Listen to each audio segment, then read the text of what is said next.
La educación pública está en crisis por la corrupción en la administración de sus recursos.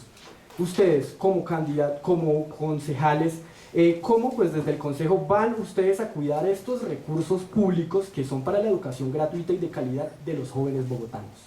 Recogemos y hemos recogido siempre desde el Polo Democrático la orientación del profesor Antanas Mocus de que el recurso público es recurso sagrado, y evidentemente ese ha sido nuestro comportamiento como partido político frente a la corrupción, que no es un problema solo del manejo de los recursos de las universidades, sino de los recursos públicos en todo el país, de manera particular aquí en el caso concreto de la ciudad de Bogotá.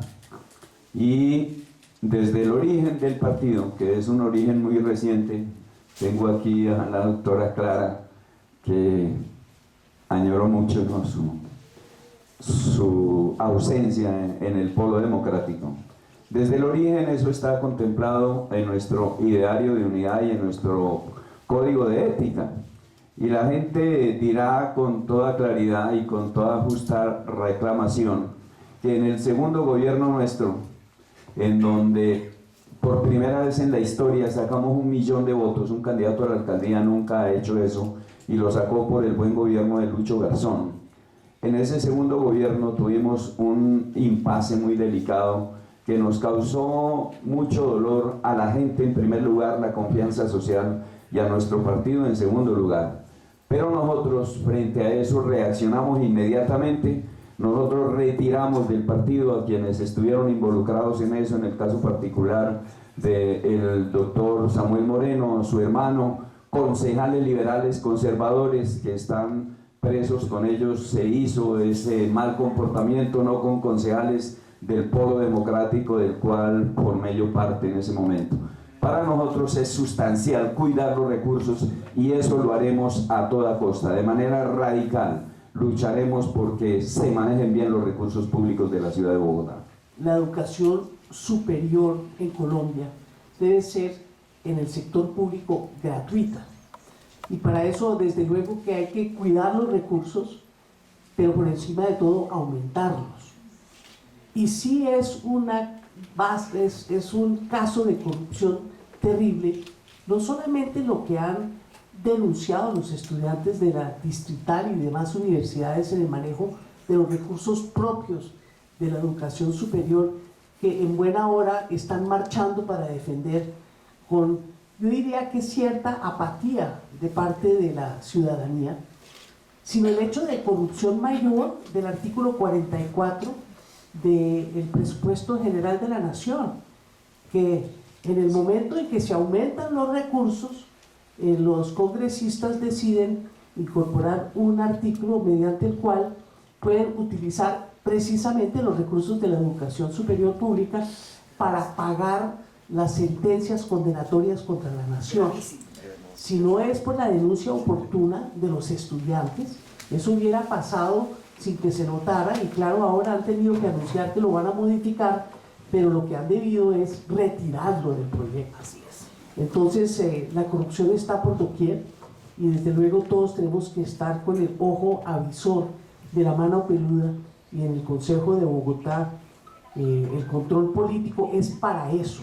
Los recursos públicos de la educación yo creo que son los más sagrados de los sagrados, digamos, y se los están feriando. Entonces ahí hay un tema de corrupción que uno, digamos, tiene que atajar, tiene que frenar, pero a su vez los estudiantes que protestan por eso, lo que hacen es maltratarlos, gasearlos y meter, digamos, gas lacrimógeno hasta en los hospitales.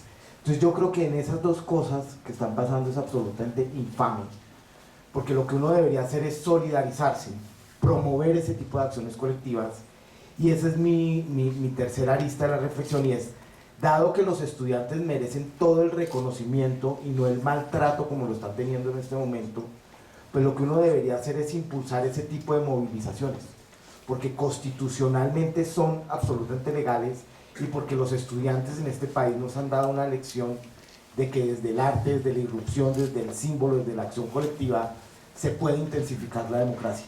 Primero no hay que olvidar que los recursos que llegan a las universidades públicas son de todos los bogotanos, de todas de toda la gente que paga impuestos en esta ciudad. Entonces son recursos públicos, y como recursos públicos, pues desde el Consejo, nosotros, yo en particular, uno de mis puntos de mis propuestas como candidata al Consejo por Bogotá para la Gente, una de mis propuestas es la lucha contra la corrupción, y por supuesto esto hace parte de la vigilancia de cada peso, en que se invierte cada peso que impuestan los bogotanos, que entregan los bogotanos para que Bogotá crezca en infraestructura, en otras cosas, pero por supuesto también en educación. Entonces, desde el Consejo, lo que puedo hacer yo particularmente, y lo que les propongo a mis colegas, es una veeduría permanente a las universidades públicas, integrada por académicos, integrada por ciudadanos e integrada también, ¿por qué no?, por estudiantes. La mejor manera para contrarrestar la corrupción y proteger los recursos de los estudiantes universitarios, de todos los jóvenes, de los niños, es denunciando. Y muchas veces decir que se va a denunciar se queda en un discurso. Hay que actuar. Hay que actuar aunque le digan a uno loca. Hay que actuar aunque lo persigan. Hay que actuar aunque lo amedrente. Eso hice yo cuando fui directora general del SENA. Y como directora general del SENA me di cuenta que había cerca de unos 300.000 millones de pesos en obras de construcción y de infraestructura, aquí muy cerquita, en la 57 con octava en la Dirección General del SENA, que se estaban desperdiciando y que podían tener hechos de corrupción muy graves. Y los denuncié. Eso me costó el puesto, pero me dio una tranquilidad de conciencia infinita. Cuando uno va a actuar contra la corrupción, lo hace de frente y sin discurso. Que claro que eso tiene consecuencias, pero por supuesto, a los poderes poderosos no les gusta que la gente común y corriente le abra los ojos o le infle las narices. Por eso es que es tan importante la protesta de los estudiantes. En el caso particular de las universidades en Bogotá, considero que nosotros y nosotras, que muy probablemente vamos a estar sentados en el Consejo de Bogotá, deberíamos hoy aquí hacer un pacto anticorrupción, un pacto para revisar qué está pasando con las universidades en Bogotá. Hay que escuchar a los estudiantes, escucharlos, ponerles atención sobre las denuncias que están haciendo. También sé de maestros que están denunciando el tema de la corrupción. Por eso creo que más que me uno al que vivan los estudiantes, pero tenemos que ver qué decimos frente a los desmanes que se han cometido contra ellos, los desmanes que ha cometido el ESMAD contra los estudiantes. Nosotros proponemos una ampliación de cupos a 250.000 cupos universitarios gratuitos en educación superior a 5 años. Pues tenemos que ver qué está pasando para que esto no se convierta en otra situación de corrupción. El problema que tiene Bogotá en buena parte tiene que ver con la ausencia del derecho a la educación superior. Ahora el 15 de noviembre empiezan a graduarse 96.700 nuevos bachilleres en Bogotá. De esos 97.000, solo 49.000 entran a la educación superior. Los demás, cerca de 51.000, se quedan por fuera. No tienen acceso a la universidad pública ni privada. Y ojo, la universidad distrital tiene otro problema. De cada 100 estudiantes que entran a la universidad distrital, 47 desertan y no terminan una carrera. Ahí hay una falla estructural. Vamos a ir al Consejo, pero no a representar a los estudiantes. No es por los estudiantes que vamos a ir al Consejo, es con los estudiantes. Yo he estado en las últimas 10 marchas con los estudiantes en la calle, acompañando a los estudiantes en sus reivindicaciones. Vamos al Consejo y vamos a preguntar cuál es la conexión de concejales con la corrupción en la universidad distrital y de qué partido son esos concejales. Yo creo que aquí hay un punto especial que nos ha mencionado, que es la autonomía universitaria, que es la autonomía que tiene toda universidad para su funcionamiento administrativo y político. Entonces yo creo que es importante que también se tenga en cuenta este punto, y obviamente hay que combatir la corrupción, obviamente tenemos que trabajar, y un ejercicio donde se debe exaltar este rol es en el Consejo de Bogotá, que es la máxima autoridad política del distrito, y ahí es donde nosotros tendremos que jugar un papel fundamental para poder controlar todos los recursos del distrito. Y con respecto, digamos, a vencer la corrupción, yo creo que también lo podemos hacer con generación de oportunidades para nuestros jóvenes, para que también ellos puedan empoderarse, y bienvenido siempre el diálogo social, más no las situaciones que se presentan muchas veces, que a través de las manifestaciones son infiltradas por otro grupo de personas que resultan damnificando toda expresión cultural y artística que hacen nuestros universitarios. Por eso sí estoy de acuerdo, pero con el diálogo social. ¿Cuál es su posición sobre el proyecto de revisión del Plan de Ordenamiento Territorial del alcalde Enrique Peñalosa y sus propuestas con relación a la defensa del ambiente y la lucha contra la contaminación? El plan de ordenamiento territorial, en primer lugar, no fue consultado suficientemente con la ciudadanía.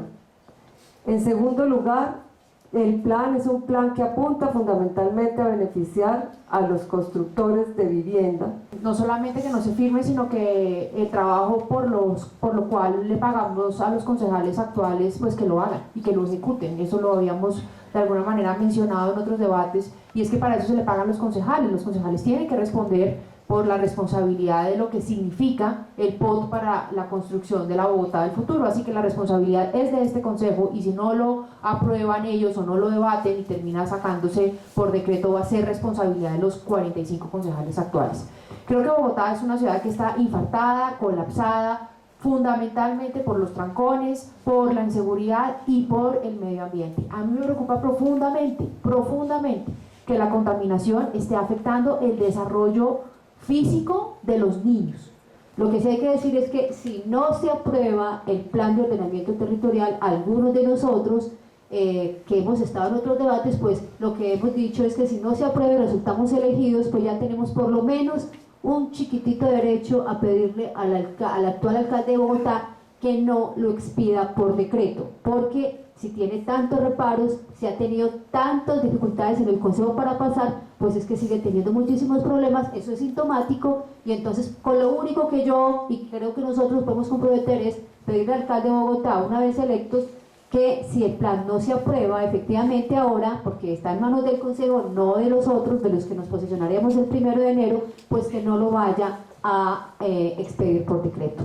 Yo no soy partidaria de este POT, y en todos los foros he reiterado mi solicitud y la solicitud de nuestro partido al Consejo de Bogotá, no solo que no lo apruebe, sino que lo niegue. Desafortunadamente solamente uno de los ponentes, el doctor Celio Nieves del Polo Democrático Alternativo, ha presentado ponencia negativa. Los demás partidos están a favor del POT, o sea que esa es una posición minoritaria. Igual que Marisol, si no lo aprueba el Consejo de Bogotá, pues hacer un frente común para que el alcalde no se le ocurra aprobarlo por decreto. Pero esto no es una actitud obstruccionista, es que este POT va en contravía de lo que necesita la ciudad en términos de mitigación y adaptación al cambio climático y de incorporarse a las nuevas formas de desarrollo urbano. Es un nuevo plan de ordenamiento territorial, el más depredador, el más excluyente y el más segregador que ha tenido la ciudad de Bogotá. Y el plan entre los concejales gobiernistas y Peñalosa es que el consejo no lo debate y Peñalosa lo va a decretar. Y más o tan grave como el metro elevado es ese POT de Peñalosa. Lo va a firmar por decreto y nos va a condenar en los próximos 12 años a un modelo de ciudad expansionista para llenar de cemento los bordes de la ciudad, empezando por la zona norte, donde va a construir 350.000 unidades de vivienda, pasando, como dice Clarita, por la ronda del río Bogotá para imponer otras 220.000 y terminando en la zona sur, 825.000 viviendas. El POT es un negocio de Camacol y Peñalosa con los concejales que lo están auspiciando en esa irresponsabilidad. Este POT muy probablemente lo vayan a decretar, como han dicho, llegamos a un acuerdo y deberíamos decirlo hoy, y propongo que deberíamos sacar un comunicado en serio, todas las cabezas de lista y el resto de concejales, y hagámoslo, diciendo no al POT, y señor Peñalosa, no decrete este POT.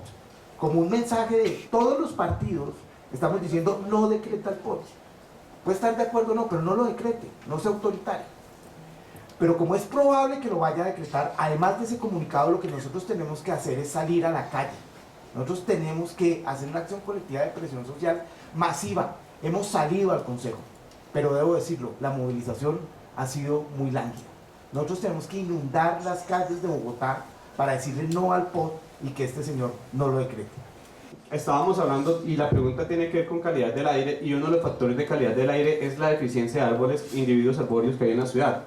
Por ejemplo, el nuevo POT establece para una localidad como Bosa, que hoy en día tiene un índice casi de 0.0, promueve el Parque Gibraltar, que antes era unos lodos que se estuvo peleando durante muchos años. En bancada del partido Mira estuvo liderando ese proceso, y que ya se contempla para que sea un parque metropolitano lleno de parques, entonces llena de árboles. Entonces veo que en ese sentido sí hay un avance. Y otro punto que me parece fundamental, que también este POT establece o incentiva la urbanidad sostenible.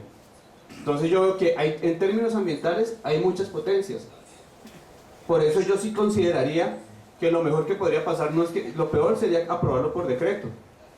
Y yo por lo menos vengo de ser edil, y desde el año pasado estuve viendo cómo se estuvo haciendo el trabajo con comunidades desde el año pasado, cómo se hizo el proceso de concertación, lo estuve viendo en las diferentes localidades. Lo propicia Rodrigo, es testigo también de que no miento. Y pues a mí sí me parecería que lo peor es decreto, y lo mejor sí sería que llegara a ser aprobado con las debidas modificaciones, teniendo en cuenta la participación ciudadana y los aportes de los diferentes concejales. Sus partidos no se comportan así. Si los del Cambio Radical, si los del doctor Galán, amigos de él, que tiene concejales amigos allá, fijaran una posición como candidatos que son aquí a la alcaldía de Bogotá, que no han fijado y me han querido fijar una posición, los concejales, la mayoría de los concejales verdes, que no quieren fijar una posición antes de las elecciones, si el concejal Miguel Uribe o el candidato Miguel Uribe que defiende este POT, Galán que defiende este POT, entonces ¿para qué nos decimos mentiras? Si los concejales que lleguen allá y los que hoy están en nombre de esos partidos, que hacen la inmensa mayoría, pues no se comportan como aquí estamos hablando. Es una inconsecuencia política. Estos concejales que fueron financiados por las constructoras, que no quisieron declararse impedidos, el alcalde Peñalosa, que fue financiado por las constructoras, ha presentado este POT, que no tiene absolutamente nada en beneficio de un ordenamiento territorial para los humanos, nada. No tiene un ordenamiento territorial para la preservación, conservación del medio ambiente, cero.